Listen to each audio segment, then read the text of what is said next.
ఓం సాయిరామ్ సమర్థ సద్గురు సాయినాథ్ మహారాజుకి జై. సాయి భక్తులందరికీ నమస్కారం అండి. మన బాబాగారి దయ వల్ల మనందరం బాగుండాలి, సంతోషంగా ఉండాలి అని చెప్పి మనస్ఫూర్తిగా కోరుకుంటూ ఈరోజుటి వీడియో స్టార్ట్ చేస్తున్నాను ఫ్రెండ్స్. ఇక ఈరోజు వీడియోలో మనం చూడబోయేది ఏంటి అంటే, తల్లి రేపే పౌర్ణమి. సరిగ్గా రేపు ఉదయం 9:59 ఒక భిక్షాటకుడి రూపంలో నీ కుంభంలో అడుగు పెడతా. భక్తితో ఆహ్వానిస్తావో లేక నిర్లక్ష్యం చేస్తావో అది నీ ఇష్టం. నా అడుగు అనేది నీ గుమ్మంలో పెట్టాలంటే వెంటనే నేను చెప్పేది పూర్తిగా వినితీరాలమ్మా అని చెప్పి బాబాగారు అయితే మన కోసం ఒక మంచి సందేశాన్ని తీసుకొచ్చేసారండి. ఆ సందేశం ఏంటి, ఆ సందేశం రూపంలో బాబాగారు మనతో ఏం చెప్పబోతున్నారు వినే ముందుగా మన ఛానల్ని కనుక కొత్తగా ఎవరైనా చూస్తూ ఉన్నట్లయితే ప్లీజ్ సబ్స్క్రైబ్ చేసుకోండి ఫ్రెండ్స్. వీడియో నచ్చితే కనుక లైక్ చేయండి, షేర్ చేయండి, కామెంట్ చేయండి, కొంచెం సపోర్ట్ చేయండి. ఇక వీడియోలోకి వెళ్ళబోయే ముందుగా ఒక్కసారి మనకు తెలిసిన గురువుగారండి, షిరిడి సాయిబాబా ఆశీస్సులతో జ్యోతిష్యం చెప్తున్నారు గురూజీ సుబ్రహ్మణ్యం రాజు గారు, నెంబర్ 1 వశీకరణ స్పెషలిస్ట్. వీరి మొబైల్ నెంబర్ 9908224144. ఎలాంటి ప్రాబ్లం ఉన్నా సరే కేవలం ఫోన్ ద్వారా పూజలు చేసి పరిష్కరించేస్తారు. నేరుగా వెళ్లాల్సిన పని లేదు, పర్సనల్గా మీట్ అవ్వాల్సిన అవసరం కూడా లేదు. ఉన్న చోటనే కదలకుండా, మూడో కంటికి తెలియకుండా మీ మొండి సమస్యలను సైతం మీరు పరిష్కరించుకోవచ్చు. ప్రేమ, పెళ్లి, ఉద్యోగం, రాజకీయం, విదేశీ ప్రయాణం, ధనం నిలకడగా లేకపోవటం, భార్యాభర్తల మధ్య గొడవలు, ఆస్తి తగాదాలు, అప్పుల బాధలు, స్త్రీలు పురుషులు ఎటువంటి గుప్త సమస్యలున్నా సరే నెంబర్ 1 వశీకరణ స్పెషలిస్ట్. మీ మీద, మీ ఇంటి మీద చెడు ప్రయోగం జరిగినా చేసి ఉన్నా కూడా నరదృష్టి, నరగోష్ట, సంతాన సమస్యలు, భార్యాభర్తల మధ్య, లవర్స్ మధ్య అనుమానాలున్నా, అపార్థాలున్నా, థర్డ్ పర్సన్ ఉన్నా సరే, అత్తాకోడళ్ళ మధ్య సఖ్యత లేకపోయినా ప్రతి ఒక్క ప్రాబ్లంకి చక్కటి సొల్యూషన్ ఇస్తున్నారండి. మీ వివరాలన్నీ కూడా సేఫ్ అండ్ సెక్యూర్గా ఉంచుతారు. మీకే కాదు, దేశ విదేశాల్లో ఉన్నవారు ఎలాంటి ప్రాబ్లమ్స్నైనా సరే పరిష్కరించుకుంటున్నారు. ఎంతోమంది విదేశాల్లో ఉన్నటువంటి వారు, దిక్కుతోచని పరిస్థితుల్లో అయోమయ స్థితిలో ఉన్నవారు ఇప్పుడు గురువుగారికి కాల్ చేసి వాళ్ళ ప్రాబ్లమ్స్ని సాల్వ్ చేసుకొని ఈరోజు హ్యాపీగా లైఫ్ లీడ్ చేస్తూ చాలా సంతోషంగా ఉన్నారు. కాబట్టే స్క్రీన్ మీద ఉన్నటువంటి నెంబర్కి ఒకసారి కాల్ చేయండి. మీ ప్రాబ్లంని గురువుగారితో పంచుకోండి. ఖచ్చితంగా గురువుగారు మీ ప్రాబ్లంకి సొల్యూషన్ చూపిస్తారు. వీడియోలోకి వచ్చేస్తే బిడ్డ, రేపే పౌర్ణమి, చాలా శక్తివంతమైన పౌర్ణమి రోజున నీ యొక్క బాధలన్నీ కూడా నేను తీర్చడానికే భిక్షం రూపంలో తీసుకొని వెళ్ళటానికి రేపు సరిగ్గా ఉదయం 9:59 నీ గుమ్మంలో అడుగు పెట్టబోతున్నాను. నన్ను భక్తితో ఆహ్వానిస్తావు అని చెప్పి నేను కోరుకుంటున్నానమ్మా. ఒకవేళ నువ్వు నన్ను నిర్లక్ష్యం చేస్తావా, ఏం జరగబోతుందో రేపు చూసుకుందాం.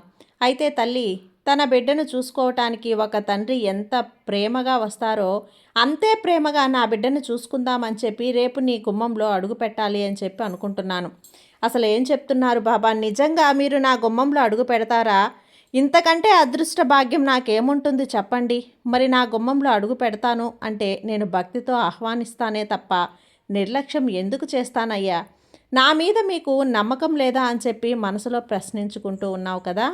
అయితే తల్లి, అసలు ఎందుకు ఈ సందేశాన్ని నీ ముందుకు తీసుకొచ్చానో ఇప్పుడు నేను చెప్పే ఈ చిన్న కథ విను, అప్పుడే నీకు పూర్తిగా అర్థమవుతుంది. ఒక ఊరిలో ఒక భిక్షాటకుడి ఉన్నాడు. ఆ భిక్షాటకుడు చాలా వృద్ధాప్యంలో ఉన్నాడు. చాలా అంటే ముసలివాడన్నమాట.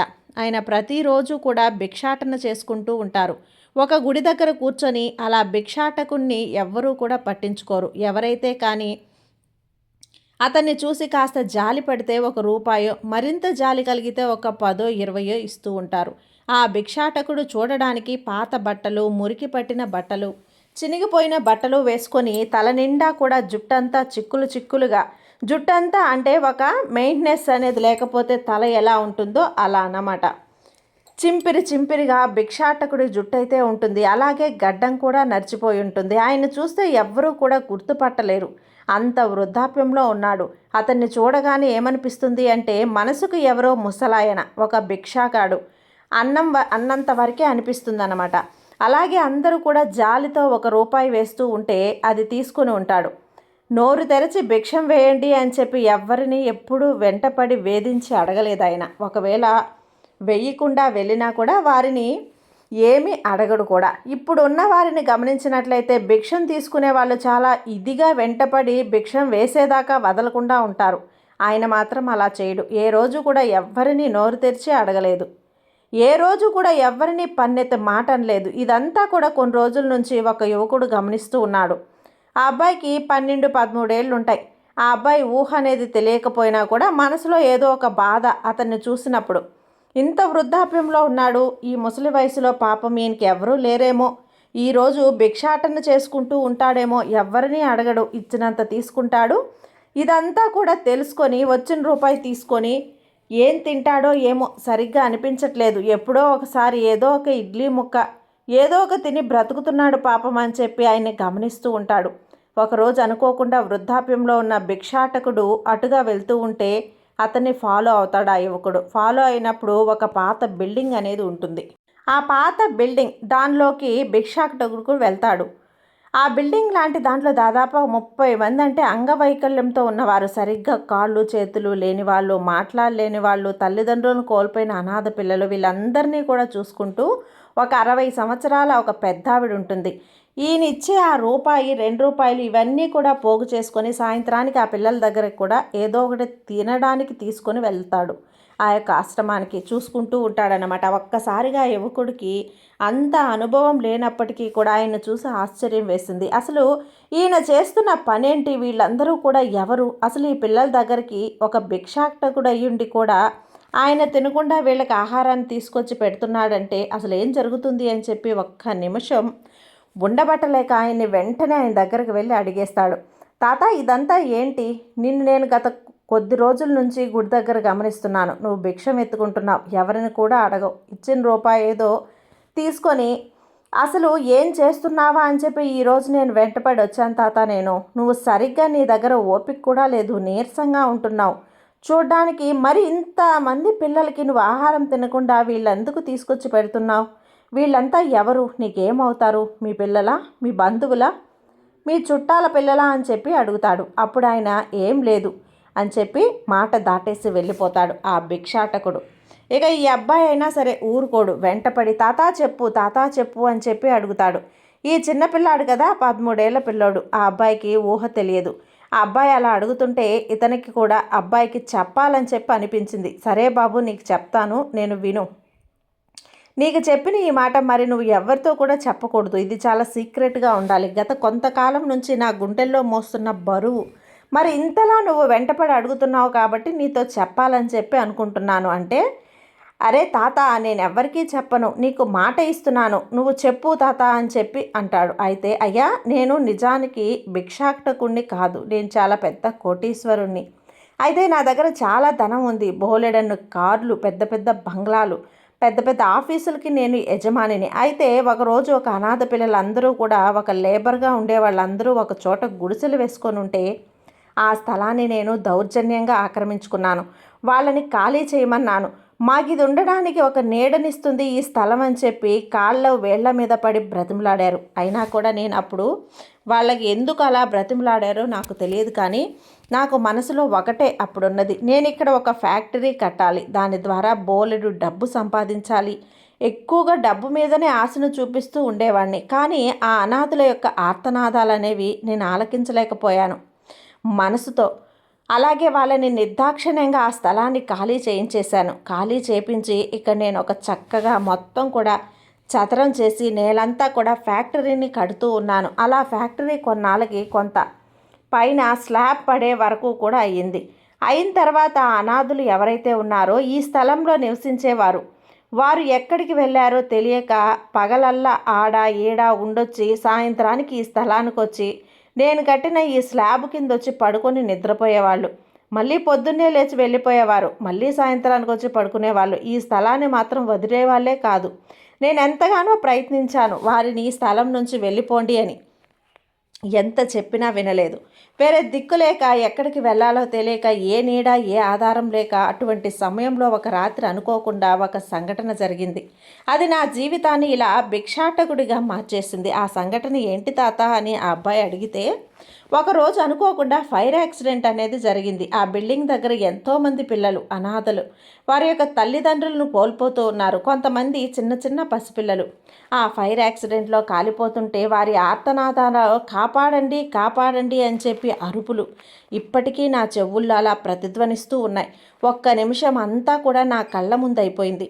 ఎంతోమంది కాలి బూడిదైపోయారు. నేను గనక వారిని ఆ స్థలం ఖాళీ చేయించకుండా ఉండి ఆ ఫ్యాక్టరీ నేను కట్టకుండా ఉన్నట్లయితే వీరు ఎట్లా ఉండేవారు, అలాగే ఉండేవారు కదా.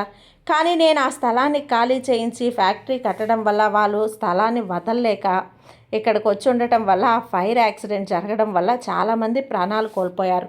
అలా ప్రాణాలు కోల్పోయిన వారిలో ఆ యొక్క సంతానం ఇక్కడున్నారు.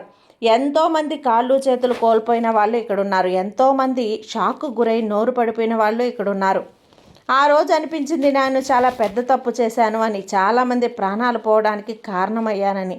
అసలు నాకు ఈ డబ్బు ఇదంతా కూడా అప్పుడు ఆఫ్టర్ ఆల్ అనిపించింది. నేను చేసిన తప్పు నా మనసులో ఒక ఇదిలాగా అనిపించింది. ఆ రోజే నిర్ణయించుకున్నాను, నేను వీళ్ళకి సహాయపడాలి, అది కూడా నేను కష్టపడి సహాయపడాలి అని చెప్పి అనుకున్నాను. అంటే ఆ బాబు అడుగుతాడు, మరి అలా ఎందుకు తాత, నువ్వు కోటీశ్వరుడు కదా, నీ దగ్గర ఉన్న ధనం ఉంది కదా, ఆ ధనాన్ని వీరికి సహాయం చేయొచ్చు కదా, నువ్వెందుకు భిక్షాటకుడిగా మారాలి, ఆ వచ్చిన చిల్లర డబ్బులతో వీళ్ళ ఆకలి ఎందుకు తీర్చాలి, నువ్వు ధనంతోనే బాగా కడుపు నిండా పెట్టి జాగ్రత్తగా చూసుకోవచ్చు కదా తాత అంటే, లేదు బాబు, నేను మళ్ళీ ఆ ప్లేస్లోకి వెళ్ళలేను. అంటే నాలో అహం వచ్చేస్తుంది. ఎప్పుడైతే డబ్బును చూస్తానో 2-3 రోజులు వీరికి సహాయం చేయాలనిపించినా ఆటోమేటిక్గా నా మనసు మళ్ళీ మారిపోవచ్చు, చెప్పలేను కదా. నేను ఇట్లా భిక్ష రూపంలోనే వారికి సహాయపడదామని నిర్ణయించుకున్నాను. ఇప్పటికీ నా గురించి చాలామంది వెతుకుతూ ఉన్నారు, పేపర్లలో వేయిస్తున్నారు. వేయించినా నా కోసం అని చెప్పి, నేను ఇంకా చనిపోయానని చెప్పి నా వాళ్ళు కూడా నిర్ణయించుకున్నారు. నేను ఈ రూపంలో ఉండటం వల్ల నన్ను ఎవరూ కూడా తెలుసుకోలేకపోయారు అని చెప్పి చెప్తాడు. ఈ కథంతా విన్న తర్వాత ఆ పిల్లల్ని చూసినప్పుడు ఆ అబ్బాయికి చాలా జాలిగా కళ్ళల్లో నీళ్ళు వచ్చేస్తాయి. ఇలా కొంతకాలం అనేది జరుగుతూ ఉంటుంది. ఆ అబ్బాయి కూడా భిక్షాటనం చేసుకుంటూ ఇద్దరూ కూడా తాత తాత అని చెప్పి అబ్బాయి అనటం, ఇట్లా ఒకరినొకరు మాట్లాడుకుంటూ ఇలా ఉంటారన్నమాట. అయితే ఒకరోజు అనుకోకుండా తీవ్రమైన వర్షాలు అనేవి పడ్డాయి, వరదలే వచ్చేసాయి. ఆ వరదల్లో అన్నీ కూడా కొట్టుకుపోతున్నాయి. పెద్ద పెద్ద చెట్లు కూడా ఆ వరద నీరు అనేది చాలా బలంగా లాక్కుని వెళ్ళిపోతుంది. ఆ సమయంలో ఎంతో బలహీనంగా ఉన్న ఈ వృద్ధాప్యుడు కూడా వరద నీటిలో కొట్టుకుపోయాడు. అయితే ఈ వృద్ధాప్యుడు కనిపించడం లేదని చెప్పి వరద నీరు కొంచెం తగ్గిన తర్వాత, కొంచెం ఆ వాతావరణం అంతా చల్లబడ్డ తర్వాత ఆ అబ్బాయి వెతకడం మొదలుపెట్టాడు. ఎంత వెతికినా కూడా అబ్బాయికి ఆ పెద్ద ఆయన అనేది కనిపించలేదు. ఇలా కనిపించకపోవటంతో వెంటనే ఆ అబ్బాయి పోలీస్ స్టేషన్కి వెళ్ళి కంప్లైంట్ ఇస్తాడనమాట. అలా ఆయన ఫలానా బిజినెస్లు ఉన్నాయి, ఆయన ఆఫీసుల పేర్లన్నీ చెప్తాడు. పోలీసులు వెంటనే వారికి ఇంటికి ఇన్ఫామ్ చేశారు. వారింటికి తెలియపరిచిన తర్వాత, అవునా మా నాన్నగారు బతికే ఉన్నారా అని వాళ్ళ పిల్లలు ఇంకా వాళ్ళ బంధువులు వీరందరూ కూడా వెతకడం మొదలుపెట్టారు. అలా వెతకడం మొదలుపెట్టిన తర్వాత ఎక్కడో ఆ వరద నీటిలో ఏదో చాలా దూరాన్ని కొట్టుకుపోయి అక్కడ చాలా అలా ఉన్నాడనమాట ఆ పెద్ద ఆయన, భిక్షాటకుడి ఆ ముసలాయన. ఆయనకి అప్పటికే శరీరంలో అంతా బలహీన పడిపోయింది, వరద నీటికి ఆ చలికి క్షీణించిపోయాడు. ఇలా వీరు వెతకడం మొదలు పెట్టేసరికి 3 రోజులు 4 రోజులు గడిచాయి. ఆకలితో అతని యొక్క ఆరోగ్యం చాలా తీవ్రంగా పాడైపోయింది. ఇక వెంటనే గబగబా తీసుకొచ్చి హాస్పిటల్లో పెడతారు.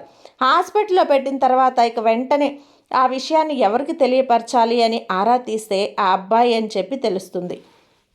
వారి యొక్క కొడుకులు, కోడళ్ళు, పిల్లలు వీరందరూ వచ్చిన తర్వాత ఆ అబ్బాయిని పిలిపించమని చెప్పి ఆయన పిలిపించిన తర్వాత, ఆ తర్వాత నా ఆస్తి ఎవరికంటే ఏదైతే ఉందో నా ఆస్తి మొత్తం కూడా ఈ అబ్బాయికి ఇవ్వాలి. ఎందుకంటే నేను నా మీద ఆధారపడిన కొంతమంది అనాథ పిల్లలు ఉన్నారు.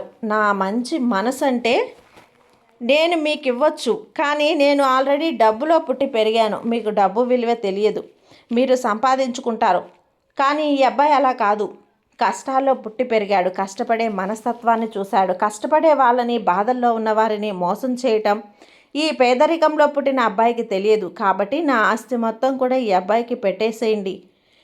అబ్బాయి, ఫస్ట్ నువ్వు ట్రస్ట్ నడుపు, ఎంతోమంది పేదవాళ్ళని దగ్గరకు తీసుకొని వాళ్ళందరికీ కూడా నా ధనం అందేలా నువ్వు సహాయం చెయ్యి అని చెప్పి ఆ 13 ఏళ్ళ అబ్బాయికి ధనం బాధ్యతను అప్పగించి ఆ వృద్ధాప్యంలో ఉన్న భిక్షాటకుడు చనిపోతాడు. అయితే ఇక్కడితో కథ ముగుస్తుంది. ఈ కథ ద్వారా బాబాగారు చెప్పాలనుకుంటుంది ఏంటి అంటే, తల్లి ఎప్పుడైనా కానీ ధనంలో పుట్టి ధనంలో పెరిగి ఎన్నో సుఖ సంతోషాలు అనుభవించే వారికి కష్టాలు పడేవారిని చూసి, బాధలు పడేవారిని చూసి వాళ్ళ బ్రతుకులు అనేవి వెటకారంగా, వెక్కిరింపుగా, వ్యంగ్యంగా, చిన్నతనంగా కనిపించవచ్చు.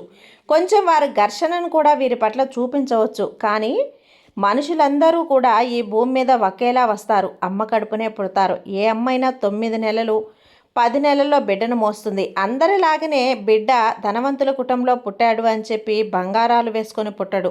మామూలుగా ఒట్టి శరీరంతోనే పుడతాడు. అదేవిధంగా పేద కుటుంబంలో ఉన్న బిడ్డ కూడా అలాగే పుడతాడు. కానీ తర్వాత నుంచి వారు పెరిగే పెంపకం, తల్లిదండ్రులు చూపించే ప్రేమ, ఆ ప్రేమను తల్లిదండ్రులు చూపిస్తారు. కానీ డబ్బున్న వారు ఆ డబ్బుతో ఏదైనా కూడా చేస్తారు. ఏదైనప్పటికీ కూడా కొంచెం తేడా అనేది ఉంటుంది. కానీ కష్టంలో పుట్టి పెరిగిన వారికి, కష్టంలో ఉన్న వారిని చూసి, కష్టాల్లో నుంచి పైకి ఎదిగిన వారిని చూసి వారికి కష్టం విలువ తెలుసు, బాధల విలువ తెలుసు అని చెప్పి నమ్ముతారు. అటువంటి వారు కలల్లో కూడా ఏ మనిషికి అన్యాయం చేయాలని చెప్పి చూడరు తల్లి. నీ మనసు కూడా అలాంటిదే. ఎన్నో కష్టాలను, బాధలను పడి నువ్వు పెరిగావు. ఎదుటి వారికి అన్యాయం చేసే మనస్తత్వం నీలో ఎప్పటికీ రాదు, ఉండదు అని చెప్పి నాకు తెలుసు. కానీ ఈ యొక్క కష్టాలు, బాధలు తీర్చడానికి నేను సరిగ్గా రేపు పౌర్ణమి రోజున ఉదయం 9:59 ఒక భిక్షాటకుడి రూపంలో నీ గుమ్మంలో అడుగు పెట్టబోతున్నాను.